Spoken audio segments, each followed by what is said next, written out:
In this next article from Fox News, State Department calls out Confucius Institute Center as foreign mission, pushing China's global propaganda. The institute has been accused of spreading Beijing's views on Tibet and Tiananmen Square. State Department on Thursday designated the Confucius Institute U.S. Center as Chinese foreign mission, and the first move the Trump administration is cracking down on Beijing's influence in the United States. Thank God. Quote, for more than 4 decades, Beijing has employed free and open access to U.S. society while denying the same access to Americans and other foreigners in China, and quote, the Secretary of State Mike Pompeo said in a statement.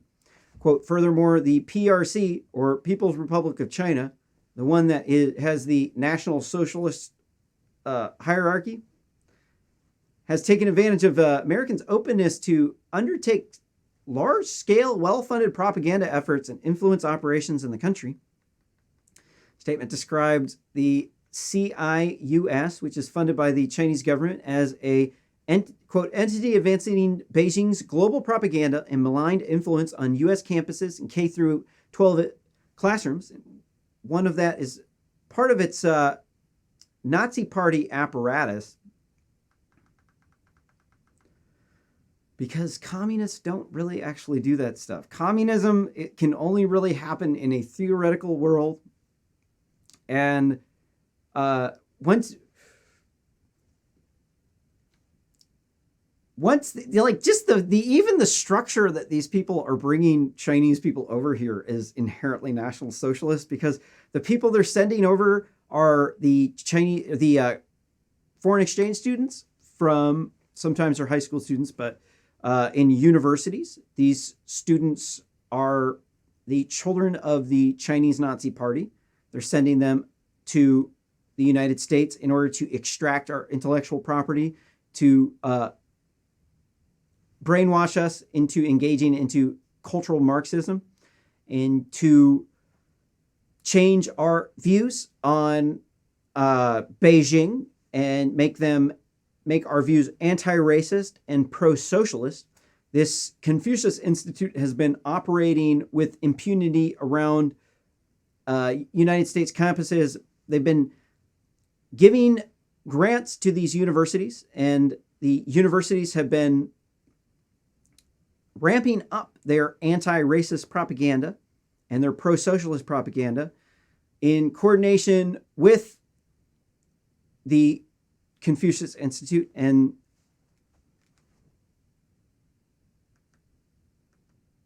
for instance, in this next article here from Newsweek, says China's Confucius Institute hits back against Pompeo, calling it saber rattling. And the Confucius Institute U.S. Center is an organization which helps administer Chinese culture courses.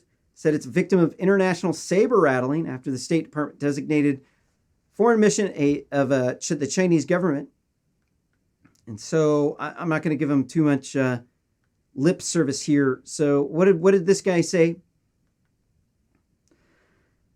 This guy said, the quote, the United States wants to ensure the students of the U.S. campuses have equal access to Chinese language and cultural offerings, free from manipulation of the Chinese Nazi Party and its proxies. The statement added, oh wait, that wasn't the statement I was looking for. This was the statement from that, to one of the teachers at the Confucius Institute. Says, quote, apparently we are living in a time where teaching foreign language is seen as a political act by some people. No, it's not. So here in this next article from BBC, this was actually from a prior episode of Real Simple News. One of the thumbnails. It's from BBC. It says how a Chinese agent used LinkedIn to hunt for targets. Jun Wei Yeo is ambitious and freshly enrolled in Singapore PhD student. Was no doubt delighted when he was invited to give a presentation on Chinese academics in Beijing 2015. His doctoral research was about Chinese foreign policy. He's about to discover firsthand how rising superpower seeks to attain influence. After his presentation, Jun Wei was known as Dixon, was, according to U.S. court documents, approached by several people who said they worked for Chinese think tanks.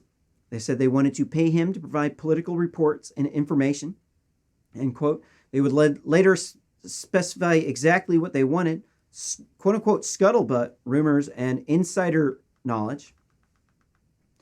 He soon realized they were Chinese intelligence agents, but remained in contact with them. Sworn statements say he was first asked to focus on countries in Southeast Asia, and then later turned his interest to the U.S. government.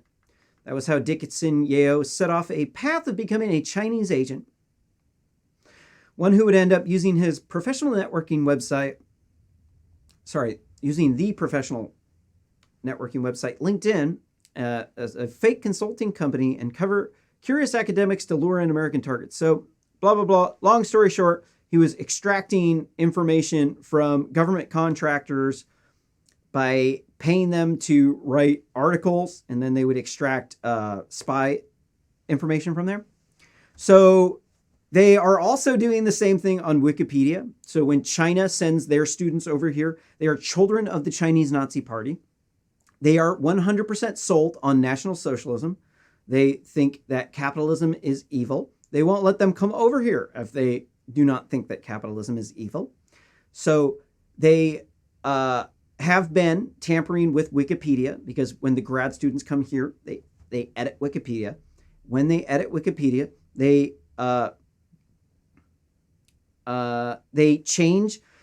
remove references from National Socialism being socialism, because they don't want you to know that the Chinese government has turned into a Nazi hierarchy, because they allow private property and they have the concentration camps, filthy, stinking rich Asians with hundreds of millions of impoverished Chinese out in the countryside. They can't share equally with everybody because they don't have enough. But they pretend like they're this advanced nation that has all this money to give away. But in reality, they have slave labor, and they're just stealing money from people out in the countryside and trying to give it to other countries to make them like them. It's sketchy as it gets. And when they have organizations like this, when they can freely recruit people on our campuses, it turns into a giant spy tool. And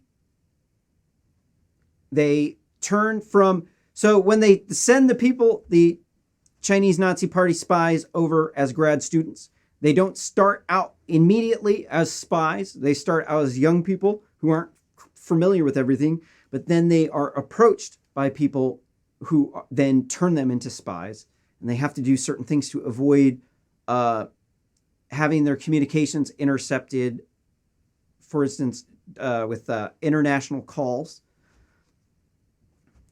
So they can't, it's like they can't send them all over here telling everybody, yeah, they're here to spy on everybody, right? That wouldn't really work. They have to sell them on the Zinni the Pooh's new form of Marxism that was supposed to be the hot shit. He's supposed to be the hottest shit since Mao Zedong. And he's supposed to replace Marxism, but it looks identical to National Socialism.